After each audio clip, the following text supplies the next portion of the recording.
एक बार की बात है, एक गांव में एक आदमी रहता था। वह आदमी अकेला ही अपनी छोटी सी झोपड़ी में रहता था। वो आदमी बहुत ही ज्यादा आलसी था। वो कोई काम नहीं करता था। वह एकदम निठल्ला और नकारा था। बस वह हमेशा ऐसे मौके की खोज में रहता कि कहीं से खाना मिल जाए। तो एक दिन जब वो आदमी खाने की तलाश में भटक रहा था, तभी उसे एक आम का बगीचा दिखता है। वह कई दिनों से भूखा था, इसीलिए वह खाने की तलाश में बगीचे के अंदर चला जाता है। वह जाकर वह देखता है कि बगीचे में अलग अलग और बहुत सारे पेड़ थे। तो वह एक पेड़ पर चढ़ जाता है। वह जैसे ही फल तोड़ने वाला होता है, लेकिन तभी अचानक वहां पर उस बगीचे का मालिक आ जाता है और उस आदमी को पेड़ पर चढ़ता हुआ देख लेते हैं और वह गुस्सा हो जाते हैं और उस आदमी को चिल्लाते हुए नीचे आने के लिए कहता है। लेकिन यह आदमी बगीचे के मालिक को देखकर डर जाता है और नीचे आने से मना कर देता है। तभी उस बगीचे का मालिक अंदर जाकर एक बड़ा सा डंडा लेकर आता है। यह देखकर वह आदमी तुरंत पेड़ से नीचे उतरता है और जंगल की तरफ भागने लगता है और जंगल में जाकर छुप जाता है। कुछ देर के बाद वो आलसी आदमी वहां से निकलता है और जंगल के रास्ते से जब वह गांव की तरफ जा रहा था, तभी उसे एक लोमड़ी दिखती है जिसको सिर्फ 2 ही पैर थे और उसके 2 पैर टूटे हुए थे। वह जंगल में रेंगती हुई चल रही थी। यह देखने के बाद वह सोचता है कि यह लोमड़ी अब तक इस घने जंगल में जिंदा कैसे है। यह लोमड़ी भाग नहीं सकती, चल नहीं सकती, तो कैसे ही अपने लिए खाने का इंतजाम करती होगी और कैसे यह लोमड़ी अपने आप को इस घने जंगल में दूसरे जानवरों से बचती होगी। यह बात वह आदमी सोच ही रहा था कि तभी अचानक झाड़ियों के पीछे से किसी के आने की आवाज आती हुई सुनाई दी। तभी वहां पर एक शेर आ जाता है जिसके मुंह में मांस का एक टुकड़ा था और वह शेर उस अपाहिज लोमड़ी की तरफ बढ़ रहा था। शेर को देखकर दूसरे सारे जानवर वहां से भाग जाते हैं और अब वहां पर सिर्फ लोमड़ी रह जाती है और वहां से आदमी अपनी जान बचाने के लिए एक पेड़ पर चढ़ जाता है और फिर जो होता है उसे देखकर वह आदमी हैरान हो जाता है। उसे लोमड़ी के सामने छोड़ देता है और शेर वहां से चला जाता है। यह नजारा देखने के बाद वह आदमी हैरान हो जाता है और ऊपर वाले की योजना देखकर वह मन ही मन खुश भी हो जाता है। और तभी वह सोचता है कि ईश्वर के पास सबके लिए कोई ना कोई योजना होती ही है और अगर ईश्वर के पास इस लोमड़ी के लिए योजना है तो जरूर मेरे लिए भी उसके पास कोई ना कोई योजना जरूर होगी। और वह आदमी वहां से थोड़े दूर आगे चला जाता है। तभी वह आलसी आदमी रोड के साइड में एक बड़ा सा पेड़ देखकर उसके नीचे बैठ जाता है, ये सोचकर कि मेरे लिए भी कोई ना कोई खाना लेकर जरूर आएगा। वो आदमी 2 दिन तक उसे जगह पर बैठकर इंतजार करता है, लेकिन कोई भी उसके लिए खाना लेकर नहीं आता। आखिरकार जब उसे भूख बर्दाश्त नहीं होती है तो वह खुद ही खाने की तलाश में निकाल पड़ता है। वह रास्ते से जा ही रहा था कि तभी उसे रास्ते में एक बुजुर्ग आदमी मिलता है। वह आलसी आदमी उनसे कहता है कि मुझे भूख लगी है, आपके पास कुछ खाने के लिए होगा तो मुझे दे दो। तभी वो बुजुर्ग आदमी उससे कुछ खाना और पानी दे देता है। खाना खाने के बाद वह आदमी उन बुजुर्ग आदमी से कहता है कि मैंने 2 दिन पहले जो देखा आप उस पर विश्वास नहीं करेंगे। ईश्वर के पास मेरे लिए भी कोई ना कोई योजना जरूर होगी, लेकिन ईश्वर उस लोमड़ी पर अपनी दया दिखाई और मुझ पर नहीं। मेरे लिए कोई भी खाना लेकर नहीं आया। तभी उन बुजुर्ग आदमी ने मुस्कुराते हुए कहा, यह सच है कि ईश्वर के पास सभी के लिए कोई ना कोई योजना तो जरूर होती है और तुम्हारे लिए भी है, लेकिन तुमने उसे गलत तरीके से समझ लिया। वह तुम्हें लोमड़ी नहीं बल्कि वो तुम्हें उस शेर की तरह बनाना चाहता था।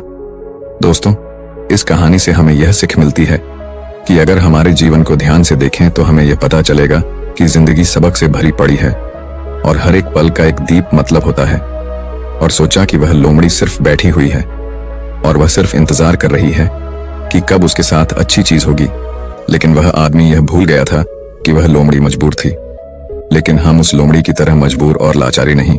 ऊपर वाले ने क्षमता दी है अपना काम करने की, बिल्कुल उस शेर की तरह। हमारे पास भी खुद की ताकत और क्षमता है हमारी हालत को बदलने की, लेकिन उसके लिए आपको प्रयास करने पड़ेंगे, तभी आप उस शेर की तरह बन पाएंगे। एक बार की बात है, एक राज्य में एक राजा था। उसका एक वफादार मंत्री था। राजा का मंत्री बहुत बुद्धिमान था। वह अक्सर कहा करता था कि जो भी होता है अच्छे के लिए होता है। एक बार राजा अपने सिंहासन पर बैठा था, मंत्री भी उसके बगल में ही बैठा था। अचानक मंत्री की तलवार राजा के पैर पर गिर गई और उसके पैर की एक उंगली कट गई। तभी मंत्री ने कहा, महाराज, जो भी होता है अच्छे के लिए होता है। राजा यह सुनकर बहुत गुस्सा हुआ। उसने मंत्री से पूछा कि मेरी उंगली कट गई और तुम कह रहे हो कि यह अच्छे के लिए हुआ है, इसमें अच्छा क्या है? राजा गुस्सा हो गया और मंत्री को जेल में कैद करने का आदेश दे दिया। मंत्री को इस बात का कोई दुख नहीं हुआ और वह जेल जाते समय उसने राजा से फिर से कहा, जो भी होता है अच्छे के लिए होता है। राजा यह सुनकर हैरान हो गया। उसने सोचा कि यह कितना अजीब व्यक्ति है। वह जेल जा रहा है और कह रहा है कि जो भी होता है अच्छे के लिए होता है। इस घटना को अब 3 महीने बीत गए थे। एक दिन राजा अपने सैनिकों के साथ घोड़ों पर सवार होकर शिकार के लिए गए। वे सभी एक घने जंगल के अंदर चले गए। राजा एक हिरण का पीछा करते हुए घने जंगल में और आगे निकल गया और अपने सैनिकों से अलग हो गया। हालांकि वह हिरण को पकड़ नहीं सका, लेकिन वह अपना रास्ता खो चुका था और घने जंगल में खो गया। जब राजा को यह एहसास हुआ कि वह बहुत दूर आ चुका है और वह जंगल से बाहर निकलने का रास्ता ढूंढने लगा, अचानक राजा को उस जंगल में रहने वाले आदिवासियों के एक समूह ने घेर लिया। उन आदिवासियों का कबीला ना तो राजा के राज्य में था और ना ही वे राजा को पहचानते थे। इसलिए उन्होंने राजा को पकड़ लिया और अपने कबीले में ले गए। वे आदिवासी एक ऐसे इंसान की तलाश में थे जिसे वह मारकर अपने देवता को खुश करने के लिए बलि दे सके। राजा उनसे उसे छोड़ देने की विनती कर रहा था, लेकिन उन आदिवासियों को राजा की भाषा समझ में नहीं आई। उन्होंने खुशी में ढोल बजाना शुरू कर दिया।